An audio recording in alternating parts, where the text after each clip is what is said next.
Have you ever found yourself staring into the refrigerator at midnight? You aren't hungry, you just feel empty. What if I told you that moment isn't about calories?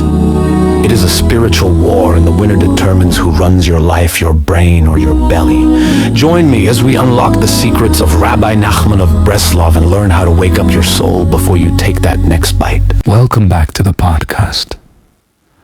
Today we are exploring a battleground that exists in every single home, specifically in the kitchen. It is the conflict between what we know and what we feel. Rabbi Nachman of Breslov calls it the war between the intellect and the body. We have all been there. It is late at night. You are not physically hungry, yet you find yourself searching the cabinets. Rabbi Nachman teaches that the human mind is designed to be a ruler, a source of light, but there is a specific heaviness that comes from eating without awareness. It puts the mind to sleep. When we engage in emotional eating, we aren't just consuming calories. We are dimming our spiritual consciousness. The anxiety or boredom is a signal from the soul, but the body hijacks that signal and demands immediate comfort through food. This creates a state where the servant becomes the master. The body takes control and the intellect is forced to sit in the back seat. This is why we often feel a fog after eating for comfort. It is the spiritual result of the mind losing its grip on the steering wheel. Let's look deeper at the root of this impulse. Why is the drive to eat so powerful when we are emotional? The teachings of Breslov explain that every physical hunger is actually a mask for a spiritual hunger. When you feel empty, lonely, or stressed, your soul is crying out for connection. It wants meaning. It wants the infinite. The tragedy of emotional eating is a case of mistaken identity.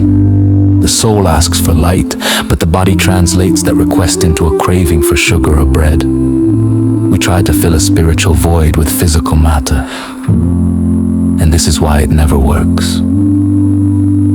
You can never get enough of what you don't really need. This is why there is often a feeling of sadness immediately after a binge. Rabbi Nachman teaches that a person is where their thoughts are. If your entire consciousness is submerged in the pleasure of a meal, you have trapped your soul in the physical world. The sadness you feel afterwards is the soul mourning its confinement. It wanted to fly, but we gave it weights. Understanding this is the first step to freedom.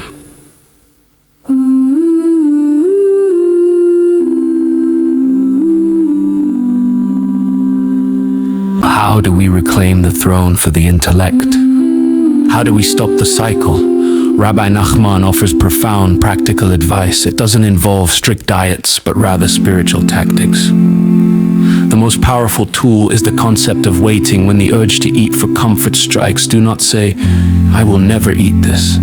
That creates too much pressure. Instead say, "I will eat this, but I will wait 10 minutes. In that short pause, you break the animalistic momentum. You allow the intellect to wake up from its sleep. During that wait, ask yourself, what am I actually hungry for? Is it comfort? Is it rest? By the time the 10 minutes are up, the compulsion usually fades because the mind has regained control. The final step is to elevate the eating itself. Eat with specific intent. Acknowledge that the energy in the food comes from the Creator.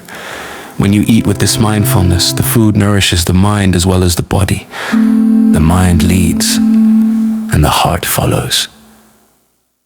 To wrap up today's journey, we learned that emotional eating puts the mind to sleep. We discovered that the hunger is actually for connection, not for bread. And most importantly, we learned the power of the 10-minute wait. Rabbi Nachman teaches us that we are not slaves to our impulses. Take control back. Let your intellect lead, and let your soul be the one that is truly fed.